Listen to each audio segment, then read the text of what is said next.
नमस्कार। अगर आपको वीडियोस अच्छी लग रही हैं तो चैनल को सब्सक्राइब कीजिए जिससे हमें प्रोत्साहन मिले। अब चलते हैं कहानी की ओर। पंजाब के लुधियाना जिले के दुकरी गांव में एक धनीराम नाम का लड़का जन्म लेता है। ये तारीख थी 21 जुलाई 1960। धनीराम का परिवार बहुत गरीब था। इसी कारण धनीराम एक कपड़ा फैक्ट्री में काम करने लगता है, बलराज इंडस्ट्रीज में। धनीराम को शौक था सिंगर बनना है, राइटर बनना है। जब भी वक्त मिलता धनीराम अपने लिए गाने लिखता। धनीराम इसी सोच में रहता कि कब मैं सिंगर बन जाऊं, और उसे सिंगर बनने के लिए चाहिए था एक उस्ताद। वो उस्ताद उसे मिल जाता है। वो उसके लिए, उस उस्ताद के लिए गाने लिखता है और वो उस्ताद सुपर हिट हो जाता है। उसके बाद धनीराम उस्ताद से अलग होकर अपने लिए गाने लिखता है और वो सुपर हिट हो जाता है। आज भी विश्व भर में रहने वाले पंजाबी या पंजाबियों से इतर भी जो लोग रहते हैं वो उस धनीराम के गाने सुनते हैं, उस पे थिरकते हैं और खूब आनंद लेते हैं।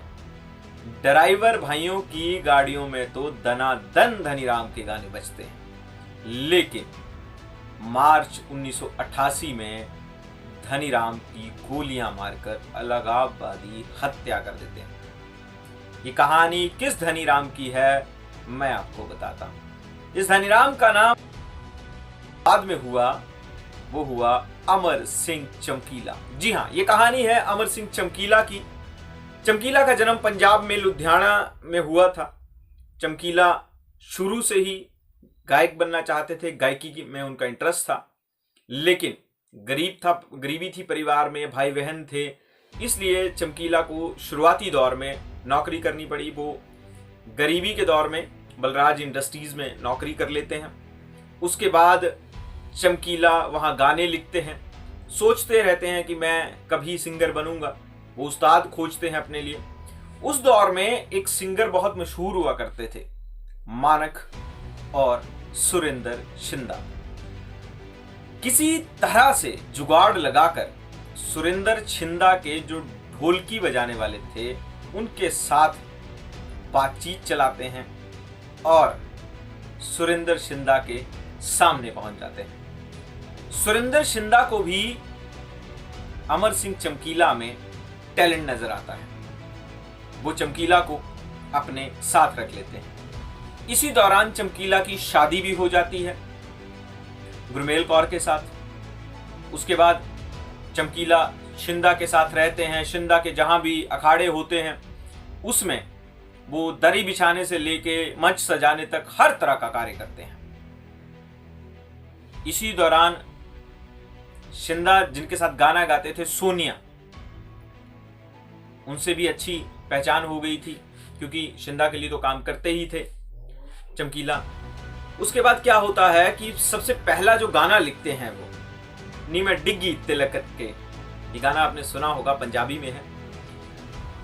ये कैसेट आती है सुरेंद्र शिंदा की और इससे खूब नाम होता है सुरेंद्र शिंदा का।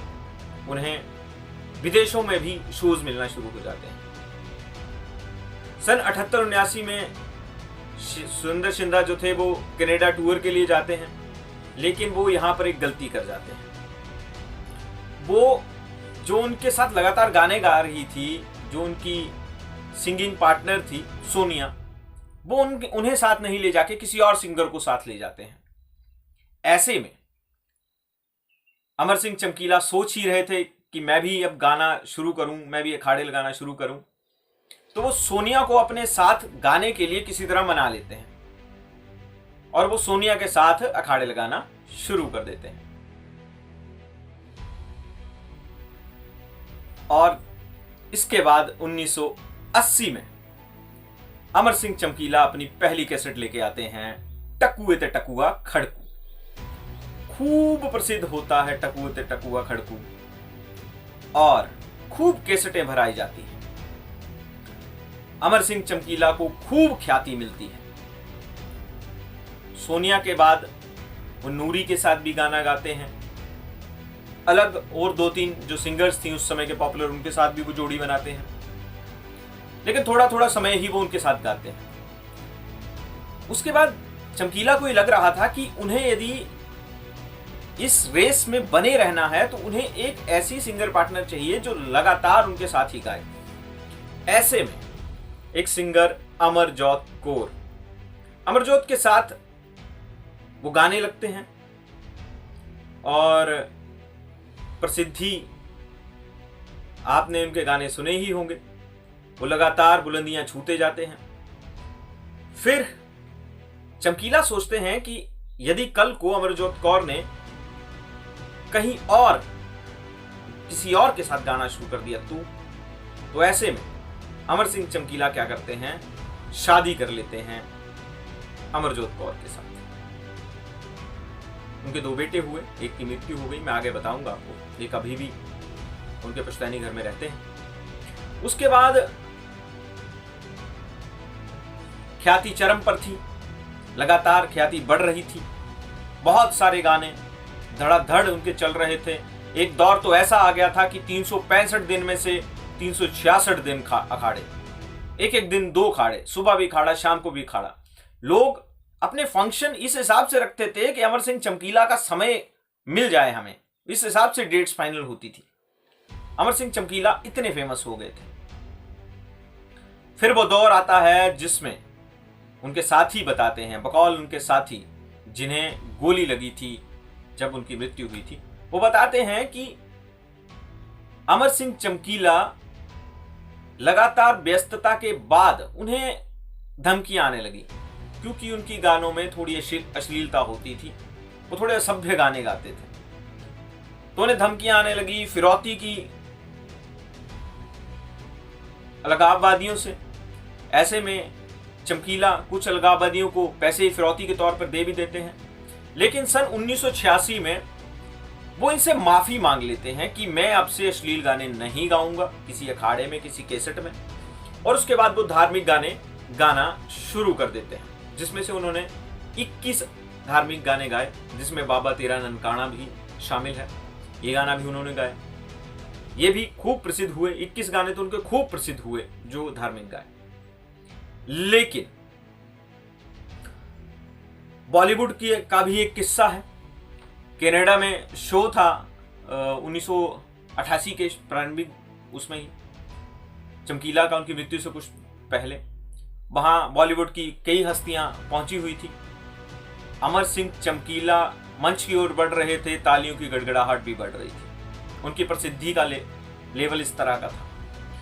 अमर सिंह चमकीला जब गाने लगते हैं तो तालियों से ऑडिटोरियम गूंज जाता है और श्रीदेवी तक खुद को नाचने से नहीं रोक पाती। इस तरह के गाने, इस तरह का वो अदम्य करंट होता था अमर सिंह चमकीला के गानों में। फिर एक दिन अचानक फिरौली गांव के पास की बात है, अखाड़ा था, दोपहर के 1:30 बजे का समय था। अमर सिंह चमकीला और अमरजोत कौर और उनके साथी अपनी एम्बेसडर कार से अखाड़े के लिए पहुंचते हैं। मंच से कुछ दूर 3 अलगाववादी आते हैं, AK-47 से भून देते हैं अमरजोत कौर और अमर सिंह चमकीला को। अमरजोत कौर की तो सब पहले मृत्यु होती है, फिर वो चमकीला पर 19-20 राउंड गोलियां चलाते हैं। इसमें उसके अमर सिंह चमकीला के 2 साथी और चमकीला और उनकी पत्नी अमरजोत कौर का देहांत हो जाता है, मृत्यु हो जाती है।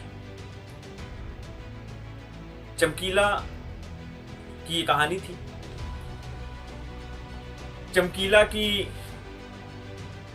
कहानी की और भी कॉन्स्पिरेसीज चलती हैं। यहां तक कहते हैं एक और कॉन्स्पिरेसी चलती है कि एक HMB जो कंपनी थी, उनके साथ एक कैसेट आने वाली थी अमर सिंह चमकीला की 86 के। उन्होंने माफी मांग ली थी 86 में कि मैं आपसे अश्लील गाने नहीं गाऊंगा, लेकिन उनकी कैसेट आने वाली थी जो रिकॉर्ड हो चुकी थी, उसमें भी एक अश्लील गाना था। तो कंपनी को अमर सिंह चमकीला ने बताया कि इस गाने को चेंज कर दीजिए, और उन्होंने नया गाना रिकॉर्ड किया उसमें कि इस गाने को हटा दीजिए, इस गाने को डालिए। और हुआ भी कि केसट के जो रैपर पे था वो कवर पे उस नए गाने का नाम था, लेकिन केसट के अंदर जो गाना था वो पुराना था, वो अश्लील था। ये वजह भी एक मानी जाती है कि शायद अलगाववादियों को लगा हो कि हमें बेवकूफ समझ रहा है, और अमर सिंह चमकीला को गोलियां मार दी गई। एक वजह बताई जाती है कि अमर सिंह चमकीला की एक अखाड़े के दौरान किसी के साथ लड़ाई हो गई थी, बहस हो गई थी। कहते हैं कि उन्होंने बदला लिया है। एक थ्योरी ये चलती है कि उस समय के जो गायक थे वो अमर सिंह चमकीला को अपना इतना कंपटीशन मानते थे कि उनके रहते उनका कारोबार नहीं चलेगा, इसलिए उन्होंने हत्या करवा दी। एक कॉन्स्पिरेसी ये भी चलती है। एक थ्योरी ये चलती है कि अमर सिंह चमकीला की मृत्यु के पीछे उनके ससुराल का हाथ है, क्योंकि चमकीला दलित समाज से आते थे और वह जाट सिख थी, अमरजोत कौर। लेकिन बाद में उनके ही साथी ने इस बात का खंडन कर दिया था कि उनके ससुराल की तरफ से ऐसा कुछ नहीं था, उनकी रजामंदी से ही अमरजोत कौर और अमर सिंह चमकीला की शादी हुई थी। अब धनीराम अमर सिंह चमकीला कैसे बना? तो सुरेंद्र शिंदा ने ही चमकीला नाम दिया था अमर सिंह, जो धनीराम से अमर सिंह हो गए और अमर सिंह के साथ चमकीला लगे। चमकीले का मतलब होता है नायाब, चमकने वाला, जो सदाबहार चमकता है। लेकिन 1960 में जन्मे अमर सिंह चमकीला 8 मार्च 1988 को इस दुनिया को अलविदा कह गए। लेकिन चमकीला के गाने आज भी रोंगटे खड़े कर देते हैं जब वो बजते हैं। कहते हैं कि चमकीला के धुनों में ऐसा जादू था कि जो सुनता था वो गिर्राटे खाता था, वो थिरकने पर मजबूर हो जाता था। उनके गानों में अश्लीलता थी, लेकिन लोग फिर भी सुनते थे। अखाड़ों में वो उन गानों को गाते थे, 86 तक तो वो दनादन गा रहे थे। और उनकी, कहते हैं, उनकी पीक का ऐसा असर था कि चमकीला कि वो 8 साल यूं लगते थे कि कोई और सिंगर ही नहीं, बस चमकीला ही चमकीला है। तो ये कहानी थी धनीराम उर्फ अमर सिंह चमकीला की, जिसने गरीबी के आलम से अर्श से फर्श तक का सफर देखा, लेकिन इस नायाब सिंगर, इस नायाब हीरे, इस नायाब लेखक, इस नायाब लिरिसिस्ट को कुछ अलगाववादियों ने इस दुनिया को और नायाब गाने देने से छीन लिया। धन्यवाद। यदि आपको वीडियोस अच्छी लग रही हैं और वीडियो में आपको लगता है कि बिल्कुल सही जानकारी मिली है, तो चैनल को सब्सक्राइब जरूर करें और हमें अपना प्यार दिखाएं। धन्यवाद।